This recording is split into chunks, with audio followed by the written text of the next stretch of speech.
अस्सलाम वालेकुम दोस्तों, मेरा नाम है इंशाल यूसुफ और आप देख रहे हैं पाकबाज टीवी। दोस्तों, क्या आप जानते हैं कि कॉस्मिक रेस किसे कहते हैं और ये हमारी जिंदगी और हमारी धरती में अपने क्या असरात मुरतब करती है? तो चलते हैं आज की इस दिलचस्प वीडियो की जानिब।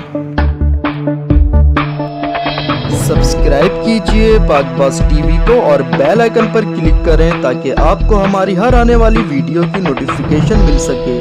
नाजरीन कराम, कॉस्मिक रेस वो शुआएं होती हैं कि जो खला में रोशनी की रफ्तार के साथ हरकत करती हैं। ये हाई एनर्जी प्रोटॉन्स पार्टिकल्स और एटॉमिक न्यूक्लाई हैं कि जो कायनात में सूरज से खारिज होती है और दूर दराज की कहकशाओं से हमारी ज़मीन पर अपने असरात मुरतब करती है। ज़मीन पर पहुंचने से पहले ये प्राइमरी कॉस्मिक रेस कहलाती हैं और प्राइमरी कॉस्मिक रेस तमाम इतराफ से हमारी दुनिया के एटमॉस्फेयर पर बमबारी करता है और इस तरह मुसलसल कोलिजन यानी टकराव के बाइस नए बिलियन सब एटॉमिक पार्टिकल्स बनते हैं जिन्हें सेकेंडरी कॉस्मिक रेस कहते हैं और इन शुआओं की रफ्तार भी बहुत तेज होती है। यूनिवर्सिटी ऑफ विस्कॉन्सिन मेडिसन से ताल्लुक रखने वाले फिजिक्स के प्रोफेसर का कहना है कि इन्हें रेसिस कहा जाता है, लेकिन ये दरअसल पार्टिकल्स होते हैं। खला से आने वाले बहुत से हाई एनर्जी पार्टिकल्स जिन्हें अब साइंटिस्ट्स बखूबी जानते हैं कि वो प्रोटॉन्स हैं, जो कि हाइड्रोजन एटम का एटॉमिक न्यूक्लाई है। ये हाइड्रोजन एलिमेंट हमारी कायनात में कसरत से पाया जाता है। इसी के साथ हीलियम और बाकी दीगर एलिमेंट्स कम तादाद में कॉस्मिक रेस में शामिल होते हैं। कॉस्मिक रेस की मदद से हम कायनात में मौजूद ज़र्रात के बारे में पढ़ और समझ सकते हैं।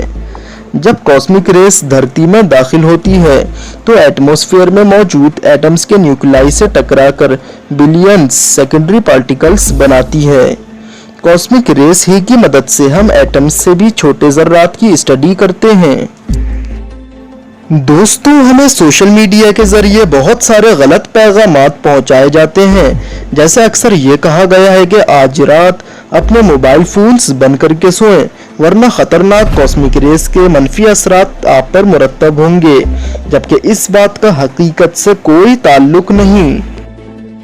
कॉस्मिक रेस की शुरुआत कहां से हुई ये इल्म तो साइंस को नामालूम है, लेकिन खुशकिस्मती ये है कि हमारा माहौल हमें इस अजीबो गरीब महाज से महफूज रखता है। खला में मौजूद रेडिएशंस, जिनमें प्रोटॉन और पीरियोडिक टेबल के तमाम एलिमेंट्स शामिल होते हैं, अगर ये इंसानी जिस्म में दाखिल हो जाए तो इनकी एनर्जी से हमारा DNA मुकम्मल तौर पर डैमेज हो जाएगा। जबकि आप इस बात का अंदाज़ा खुद लगा सकते हैं कि हम तो सूरज ग्रहण को भी अपनी खुली आंखों से नहीं देख सकते। नाजरीन कराम, मैं आप लोगों के लिए बहुत ही मेहनत से वीडियोस बनाकर लाता हूँ। बराए मेहरबानी मुझे लाइक और सब्सक्राइब कीजिए ताकि मेरी हौसला अफजाई हो सके। तो मिलते हैं इंशाअल्लाह अगली वीडियो पर। तब तक के लिए अपना ख़ास ख्याल रखिएगा। अल्लाह हाफिज़।